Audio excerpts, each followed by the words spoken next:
आज मैं बात करने जा रहा हूँ ऐसे एक्टर की जिसे किसी फिल्म में बड़ा रोल हासिल करने में 12 साल लग गए, लेकिन कुछ ही सालों में उसने देश से लेकर विदेश तक अपनी एक्टिंग का लोहा मनवाया है। नवाजुद्दीन सिद्दीकी का जन्म 1974 में उत्तर प्रदेश के मुजफ्फरनगर जिले के एक छोटे से गांव बुढ़ाना में हुआ था। 9 भाई बहनों के बीच नवाज सबसे बड़े हैं।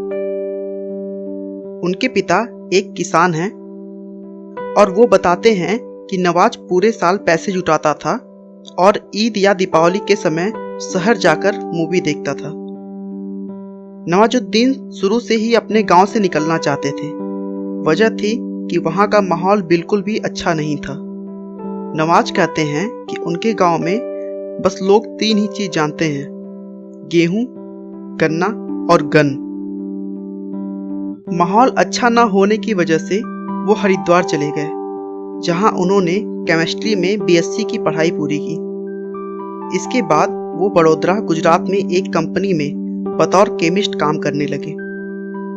इस काम में उनका मन नहीं लगता था, लेकिन पैसे के लिए कुछ न कुछ तो करना ही था, इसलिए वो किए जा रहे थे।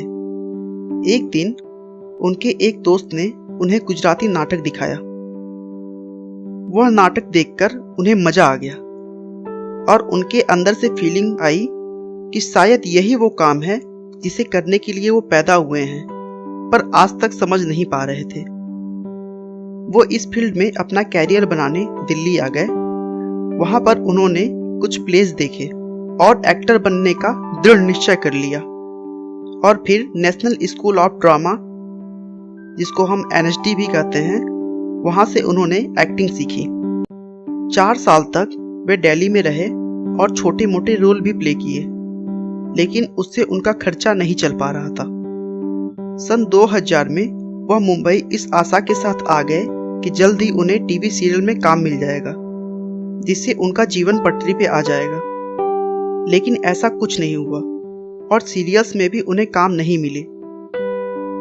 नवाज ने एक इंटरव्यू में बताया कि हर जगह वह अपना फोटो देते रहे, लेकिन कोई भी रोल देने के लिए तैयार नहीं था। वहां भिखारी के लिए भी उन्हें 6 फीट का आदमी चाहिए होता था और मुझ जैसे छोटे कद के सांवले एक्टर को लेना कोई पसंद नहीं करता था।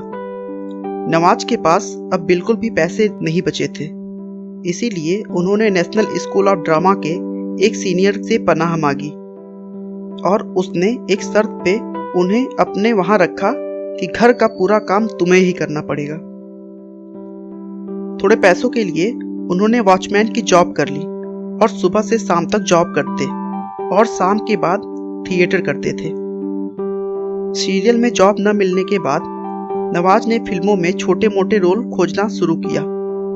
कैसे भी करके रोल मिला तो, लेकिन उनके शुरुआती दिन बहुत ही कठिन थे।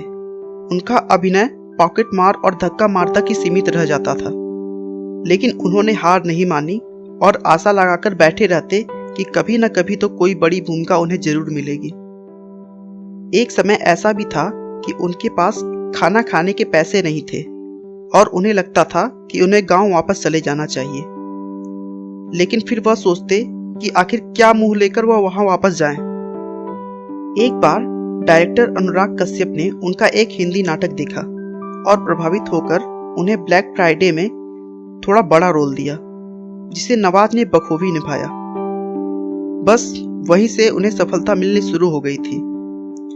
कुछ अच्छे और बड़े रोल मिलने की वजह से उनकी पैसों की समस्या तो काफी हद तक कम हो गई थी, लेकिन अभी भी वो संतुष्ट नहीं थे और अपना बेस्ट दे रहे थे। नवाज की जुनूनियत को देखते हुए अनुराग कश्यप ने उन्हें साइड स्टार से स्टार बनाने का सोच लिया और गैंग्स ऑफ वासेपुर में उन्हें लीड रोल दे दी। बस वहीं से नवाज ने पीछे मुड़कर नहीं देखा और इसके बाद नवाज ने माझी द माउंटेन मैन में अपने एक्टिंग का लोहा मनवाया। बजरंगी भाईजान में भी उनके सपोर्टिंग रोल को बहुत सराहा गया। उनकी कड़ी मेहनत और आत्मविश्वास के कारण न सिर्फ वह बड़े पर्दे पर छा गए, बल्कि बहुत सारे अवार्ड भी अपने नाम किया। नवाज अपने आप को स्टार नहीं एक्टर मानते हैं।